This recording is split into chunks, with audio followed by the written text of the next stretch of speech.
Hello, and today I want to go over civil rights, as we've already gone over civil liberties, and in order to distinguish them, because there are many people who tend to conflate the two concepts, and they are distinct.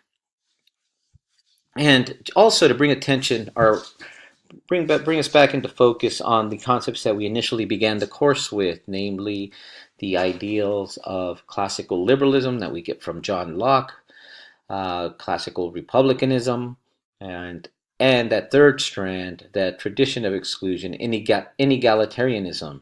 And it is inegalitarianism that is really complicating our analyses of American government and continues to do so in the current term, as we are witnessing in the United States.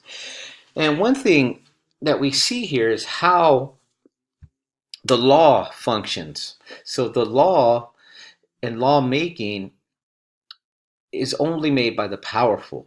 It is set in place, and then those who are excluded from law's protections or the rights that law affords that tend to struggle for civil rights.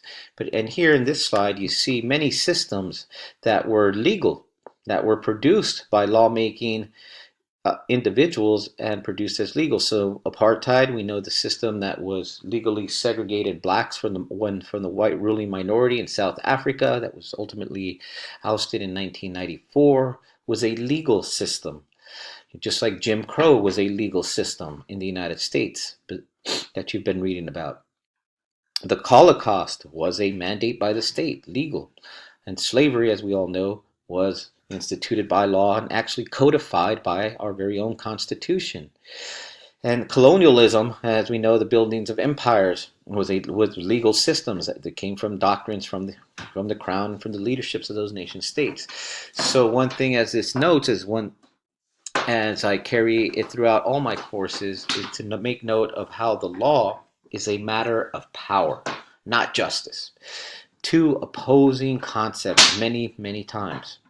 So just because something is the law does not mean that it is just. And that is what drives people to move towards justice in a universal form as we conceive of it, as maybe moving towards something that is more ethically based. So civil liberties, here's the textbook definition. These are freedoms that the government may not encroach upon. We have many of those contestations in our very moment, namely the issue of guns and people holding on to the Second Amendment as a right that the government should not encroach upon. And then versus civil rights, which we're taking up in this chapter, protections against unequal treatment that the government guarantees to all groups. So simply put, and in these are groups who are maybe targeted of the state, have been excluded by the state, are now wanting to gain coverage and don't want their rights to be cast outside of the law's protections. And in this chapter, we have a couple terms, de jure and de facto, how discrimination works either by law or by fact. We also have, you'll be reading Kevin Johnson's Sweet Home Alabama reading on immigration in a bit, but I wanted to present this now because Kevin Johnson makes an argument about immigration, which is hot news, it seems like, every day, as it has always been since it has its ebbs and flows, but beginning with the first Naturalization Act citizenship law in 1790. Today, as many days in the history of the United States, we tend to have those debates over who to include and who to exclude. So Kevin Johnson's main argument in Sweet Home Alabama you'll find on page 22 is that immigration is a civil rights issue. It's not simply a matter of constitutional law or the right of a nation state sovereignty, but it is also it has civil rights implications specifically for Latinos, and you'll cover that reading and see why he makes that case and see if his case holds up. And the issue of states' rights has been a mainstay, and it's always been.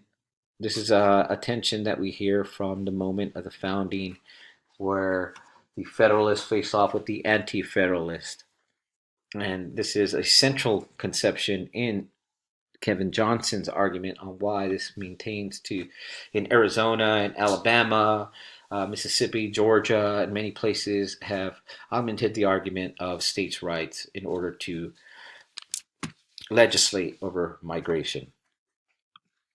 But as we move towards groups who have been excluded throughout U.S. history and the need for civil rights movements, you cover many of these cases in your textbook. And this is what you're doing as we speak. You're posting and thinking about groups outside of the black-white binary, and I'm doing this in order to force us to see how simplified our history can be if we focus on these two racial groups at the cost of the heterogeneity of the actual peoples that have always existed in the United States and those groups who have struggled for inclusion.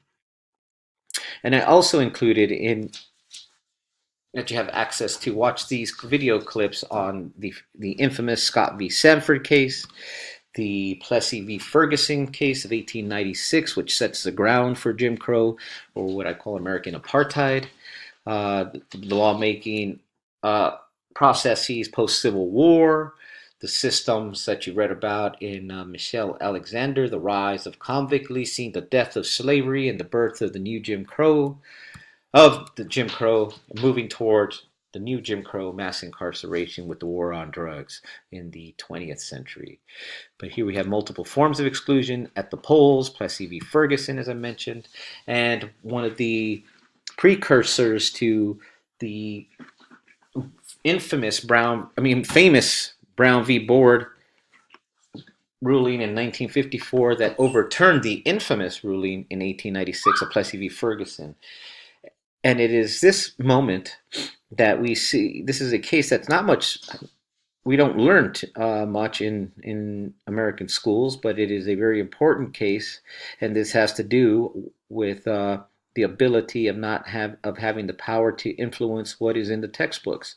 So Mendez v. Westminster, 1947, was 7 years prior to Brown v. Board, and you'll watch this video and learn why it is so important and why it laid the ground for the famous Brown v. Board school that desegregated public schools, but we know the resistance that was met with.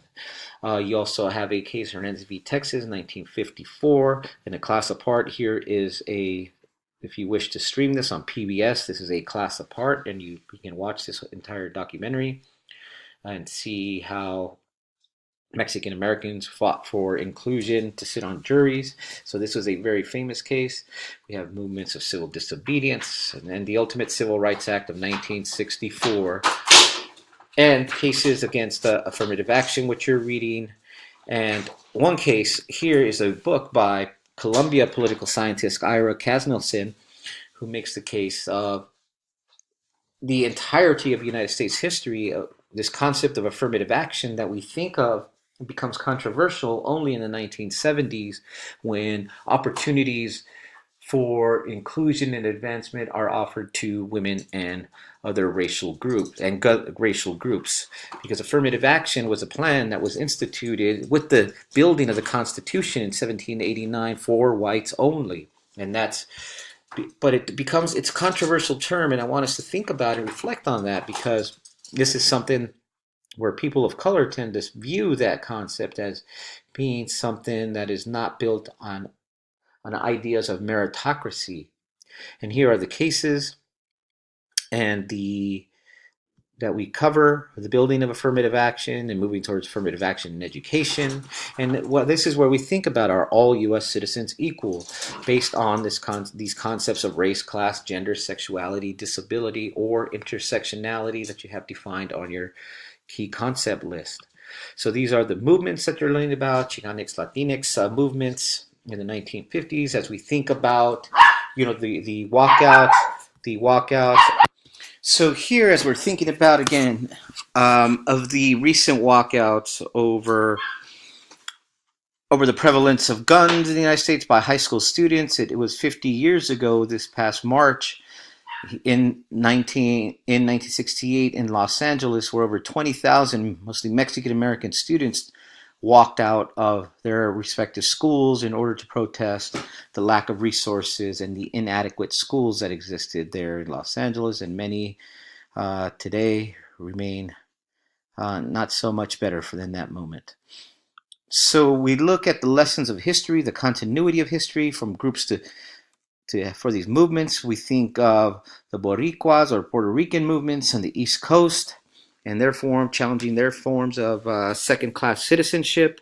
You learn of Cubans and Cuban Americans and their processes. So just within this group or this concept of this identitarian concept of Latinx or Latinos, you see that there are very differing groups there. Now you have movements for Asian Americans based on historical exclusion carrying to the present day. We know talked a lot about the 75th anniversary of Executive Order 9066 that incarcerated in internment camps, many here in California, many Japanese Americans. So these were American citizens of Japanese descent. We have the indigenous movement challenging the processes of settler colonialism that from the inception of the takeover of their land, women's rights, and we see here that really took off in 1848 with the Declaration of Sentiments and Rights and Resolutions.